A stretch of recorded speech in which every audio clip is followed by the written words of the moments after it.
Hello, Dr. Vicki Peterson here. I want to talk to you today about some new research out in the last few months that has to do with quinoa and celiac disease and gluten intolerance.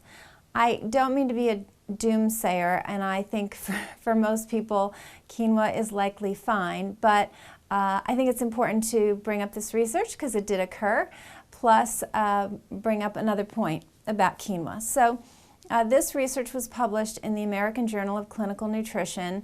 As I said, it was a few months ago. And what the researchers did was they looked at 15 different cultivars of quinoa. So they're all quinoa, but they're subtly different based on basically genetics and how the plant has developed over time, but still considered within the family quinoa. So they looked at 15, and the first test they did was an ELISA test, and this is the testing that's done on food to see if there's any of the gluten protein in the food. And as expected, all 15 were fine. They're not a glutinous grain, so you wouldn't expect gluten to be in it, so that was no surprise. However, what was a surprise was when they looked at two immune stimulating substances, they're called cytokines, that are consistent with the inflammation that gluten causes and consistent with the development of celiac disease.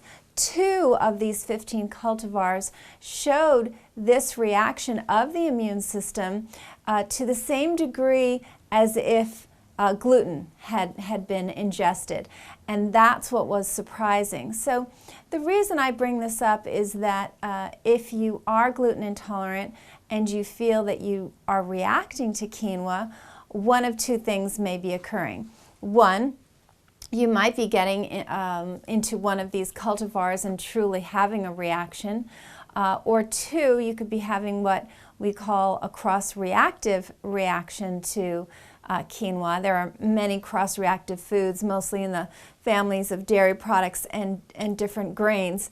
And in this reaction, your immune system thinks something that's not glutinous, like quinoa, is gluten because there's similar proteins. So this might be all tied together, which we'll only know with further research.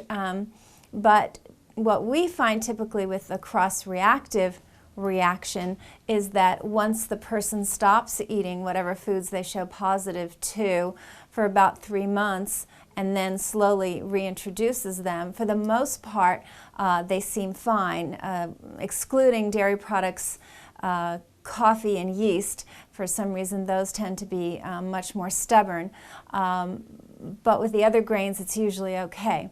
However, now we know about these cultivars. As I said, only 2 out of 15, but how do you know exactly what cultivar is being used in the products you utilize?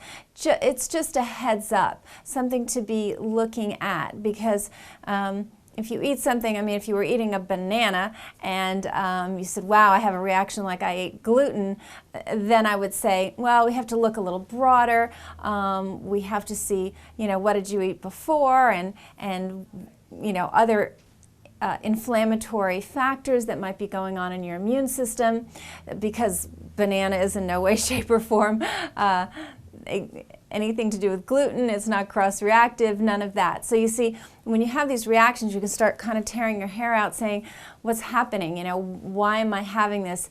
Is it gluten? Isn't it gluten? Is it a new food? Etc., etc. So for the most part, we find that once we strengthen the immune system, remove gluten, remove any potential infections that we find, balance out the good bacteria in the gut, the probiotics, handle a leaky gut, restore any nutritional deficiencies, we handle any toxins. We have a bit of a list we go down that we call the secondary effects of gluten. And when those are handled, then we're in pretty good shape typically with these other types of foods. But just as a caveat, as a warning, we might be learning something new about some of these specific cultivars of quinoa that really are inflammatory and need to be stayed away from. So just a heads up, something to keep in mind.